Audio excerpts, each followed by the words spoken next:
Welcome to Highly Questionable. Dan Lebitard, my father, Gonzalo Lebitard, we call him Papi. Domonique Foxworth, he was the head of the NFL Players Union, CFO of the Basketball Union. He was a cornerback in the NFL, Harvard Business School. I don't know if I'm supposed to say that. Got to build up his credentials. What do you like on the show today, Domonique? Tebow talk. Oh, no! Such a cliche. Vamos, Papi.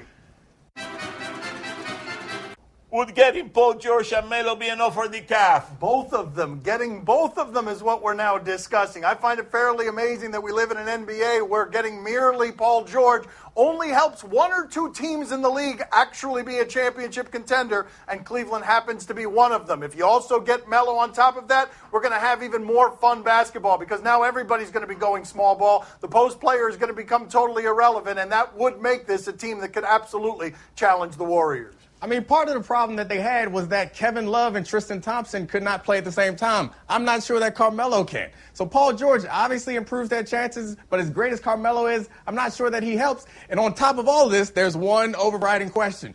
Who the hell is running the Cavs? I think that you do have to consider, and Paul George has to consider, the idea of playing at the 4. He's been reluctant to do that. LeBron James was very reluctant to do that before he came to Miami and lost. Maybe all that losing will allow Paul George to say to himself, you know what, I don't mind playing the 4. I'll do some of that also.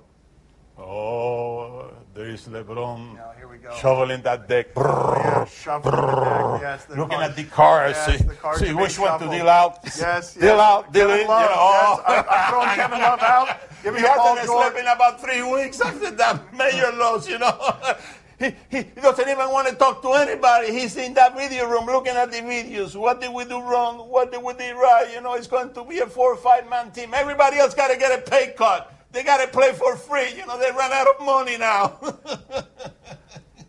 Shuffling the deck. There it is. Back to that. That's all that matters. Listen to the sound of the shuffling deck one more time. There it is. There it is. Did Magic Johnson put too much pressure on Lonzo Ball at his introductory press conference? Yes, Lonzo Ball has no experience whatsoever with an old man putting too much pressure on him. Here's the new old man in his life, Magic Johnson, at the introductory press conference where Lonzo Ball is taken second overall. We want to start building a successful team, and you have to have a great leader and somebody that can make their teammates better, somebody who has incredible basketball IQ. His IQ is off the charts. And somebody who can get their teammates to follow them. We feel that we have that person right here in Lonzo Ball. And I'm going to put a little pressure on you right now. You look to your right, there's some jerseys hanging on that wall. We expect a Ball jersey hanging up there one day, all right? All right, good. All right, Magic Johnson basically saying, all you have to do here, kid, is be me. Be as good as me and we'll be fine. Now, keep in mind, when you get drafted number 2 overall by that franchise, and that franchise is enduring its first suffering streak that we've endured in our lifetime, that's going to come with inherent pressure whether Magic Johnson gives voice to it or not. Well, it's not completely fair what Magic is doing to him because when Magic came in, they kind of had somebody by the name of Kareem. And he has one of the Lopez brothers. Yeah. But, I mean, the idea of pressure on players, I think, is a little bit ridiculous, that words can put pressure on players. You think that he's going to miss, like, a game-winning shot because of what Magic said at this point. And if there's anyone, as Dan mentioned earlier, if there's anyone more prepared for this moment, it's the one who's been dealing with an old man babbling about how great he is for many years. And that old man is going to be the first one who mentions, or the second one. Hey, Magic, you had Kareem, and he's got a Lopez brother. Does John McEnroe deserve heat for his comments about Serena Williams? Well, I think this sound comes from NPR. John McEnroe's in an interview talking about someone who he's complimented a great deal in his history. What did he say? Let's talk about Serena Williams. You say she is the best female player in the world in the book. Best female player ever, no question. Some wouldn't qualify it. Some would say she's the best player in the world. Why qualify it? Oh, she's not, you mean the best player in the world, period? Yeah, best tennis player in the world. Why say female player? Why? Well, because if she played the men's circuit, she'd be like 700 in the world. You think so? Yeah. That doesn't mean I don't think Serena's like an incredible player. I do. But there's, the reality of what would happen on a given day. Serena could beat some players, I believe, because she's so incredibly strong mentally. But if she had to just play the circuit, the men's circuit, that would be an entirely different story. Yeah, so the important thing to know here is that McEnroe took the question quite literally. The question was best, and this goes to that Jordan versus LeBron best versus greatest argument. Obviously, she is not better than male players, but she is definitely greater. She's Tiger Woods had he not had the incidences. She's what we all thought Tiger Woods would be. She leaned into the race when he was leaning out. She is possibly the greatest athlete that we've ever seen. But he's right. She's not going to beat a bunch of men in tennis. Yeah, it's an impolite thing to say. It's also a truth that men are physically stronger, and in tennis, those physical advantages are going to manifest themselves in being able to beat her because her serve, for example, isn't something that would be special on the men's tour. But it is no slight, I don't think, to say that she's the best women's tennis player ever and could also compete against the men. I mean, even Serena knows. About 4 years ago in David Letterman, she said that in a match against Andy Murray, she would lose 6-love, 6-love. That's true, but that kind of alludes to the point that I'm thinking. Maybe McEnroe is angling for a matchup here. He's doing a McGregor-style money grab. I like McEnroe would that. love that. You'd watch it, too, wouldn't you? I'd watch it. I'd watch it more than I'd watch McGregor-Mayweather. Well, you got to be careful when the old guys start mouthing off. You know, they don't have any idea what they're going to say. You know what I mean? That's right. They get off the tangent. You know what I mean? Yeah, I mean, that's it. You don't believe anything that McEnroe says You couldn't anymore. listen to McEnroe That's when right. he was a young person. That's Imagine right. how bad it is now that he's old. Is it fair to other Mets prospects that Tim Tebow just got promoted while hitting 222? 222 is what he's hitting, 222. He strikes out, leads the team in strikeouts, doesn't make a lot of contact. Is it fair from a baseball perspective? No, but that doesn't matter because it's fair from a business perspective. If any of the guys on that team could get them seats sold at a higher division of A-ball, which is what Tim Tebow would do, they would get called up. It doesn't much matter if he's not being called up to the major leagues. Yeah, I agree with you. I don't understand these people who are out here complaining about this. These are the same people that are yelling about Tim Tebow being at the center stage in the strip club. Like, you're not at the center stage because of your bat speed. You're at the center stage because you can put cheeks in seats. And Tim Tebow's cheeks put butts in seats. So he deserves it. It's fair. This is America. I don't know what type of meritocracy you guys are coming from, but that's not the one we live in. Did he just put Tim Tebow in a strip club? Why would he do that? Tim Tebow would never go to a strip club. What is he talking about? He's just trying to get ratings himself. Oh, you don't know that. What happened? You don't know that Tim Tebow Tim to go to a strip Tebow club? doesn't go to a strip club. I do know that. Now, you don't know that. No, because if he did that, you would know that. No. Tim Tebow is very outspoken about his celibacy. If you're not having sex, you got to go to the Tebow's club. not going to any strip clubs. To be fair, I have never seen him at a strip club, and I go to them frequently. He does. The DJs know him by name. They announce him. Papi in the house. He only goes for the food. Great buffet. Yeah, and asks for change when he gives them $1. Coming up next on Highly Questionable. Oh, yeah. Oh, did he not catch this Closing guy the gap. either? That is serious speed. Oh, but he didn't close it. Did he not close it? Ran out right there. You saw when he ran out of gas. Oh, who won? I don't know. It's a photo finish. Come on, freeze! Freeze! My Son's TV show is brought to you by Domino's. Order online at Domino's.com.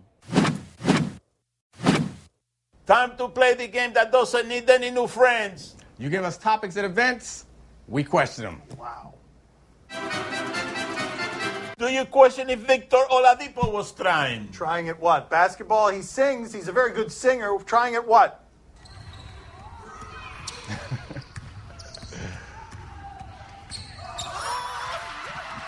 Oh, I think he was trying. Yeah, he definitely was trying. He was trying, and that is why Russell Westbrook is mad. Kevin Durant left, and that's what they left him with. You beat me to the punch. That's the only thing I can think of when I'm watching this video is that's what Russell has to deal with. And he was definitely trying. You could tell by the reaction. And these videos only get popular when the player blocks the shot. Victor was out there planning to block that shot. Can you guys put up a picture of Russell Westbrook's newborn baby that he put up on Instagram the other day? That baby looks angry. What's he angry about? That daddy has to play with that guy. I don't know. I think that Klay Thompson had a worse weekend. Oh, he did. Look at Oh. Yeah, look at what happens to Klay when he's not surrounded by a bunch of Hall of Famers. That is not fair. going to try again. He'll fix it. Or he'll make it worse.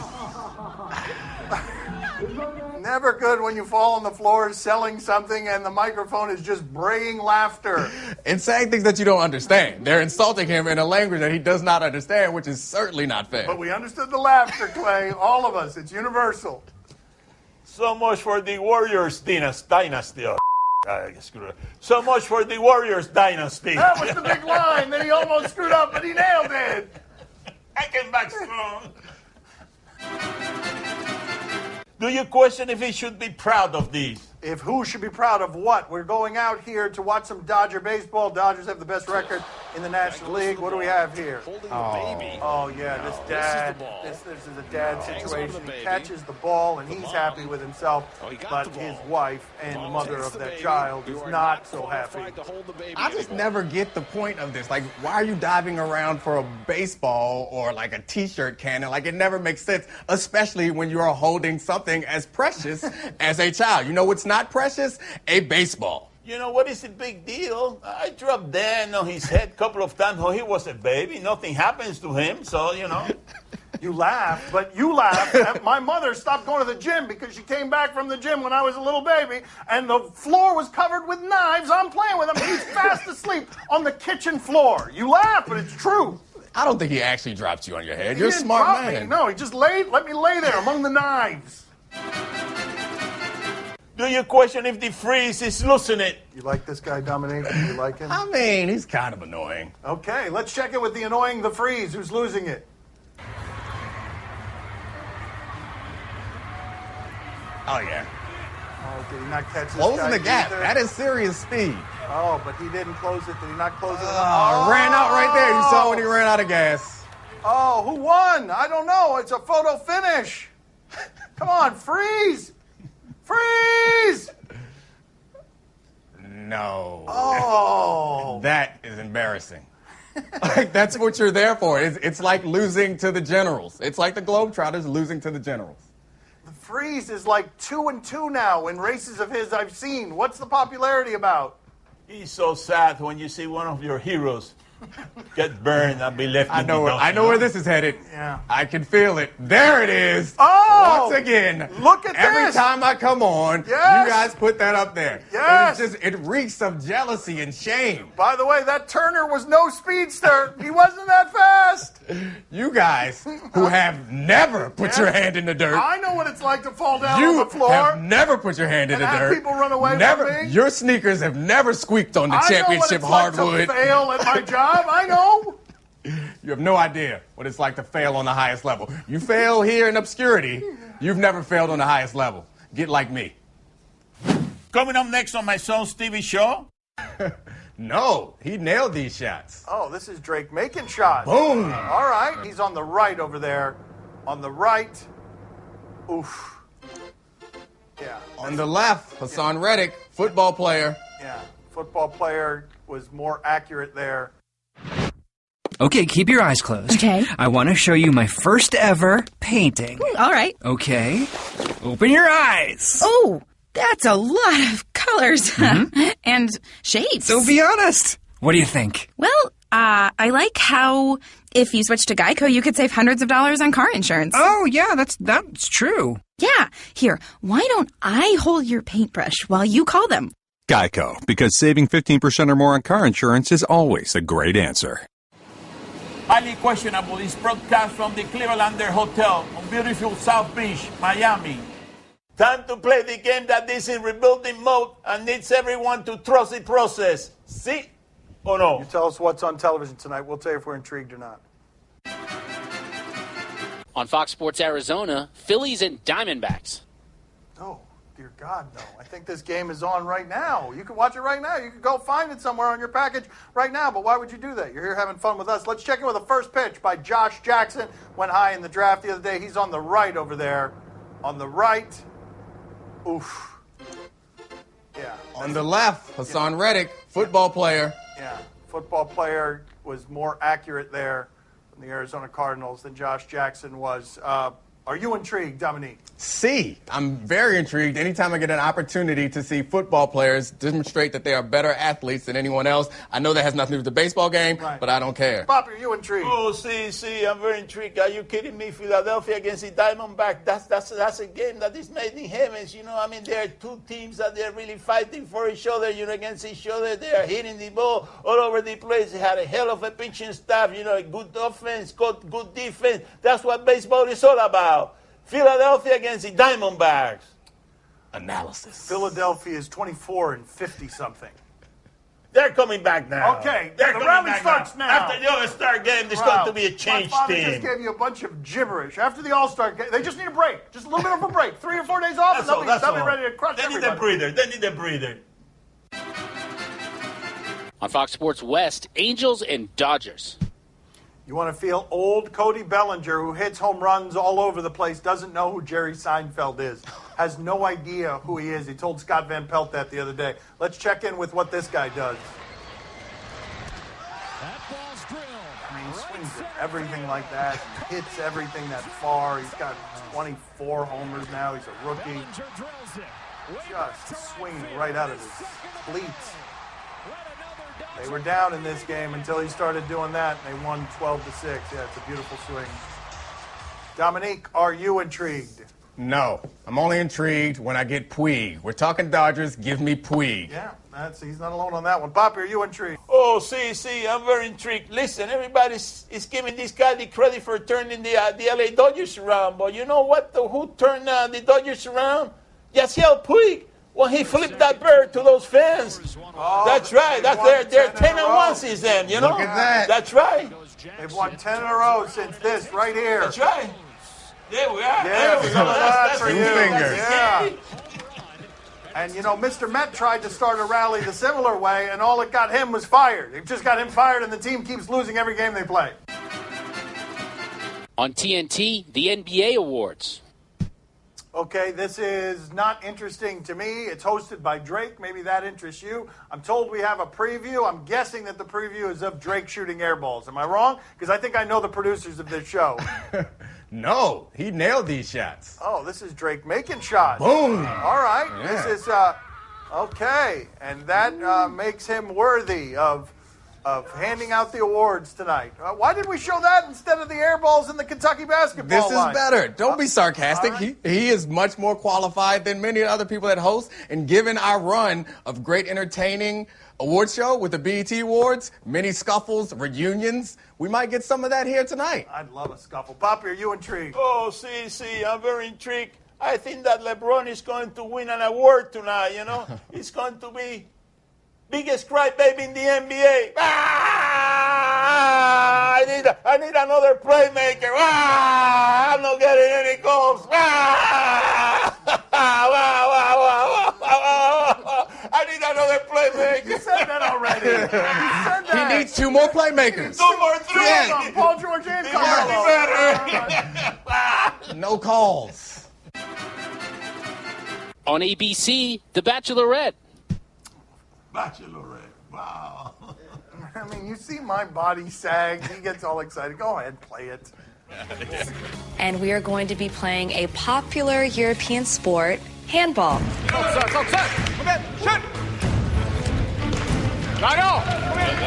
Oh, he's physical. Do we have to play these guys?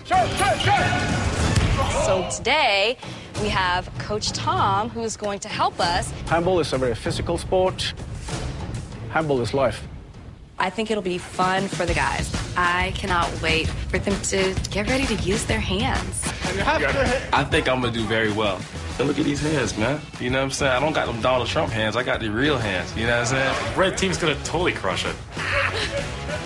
Plus, we got Rachel, the MVP, so it's not looking good for Team Blue. Dominique, are you intrigued? Yeah, I'm excited about handball. It's a perfect sport for me. It's for soccer players who can't kick and basketball players who can't shoot.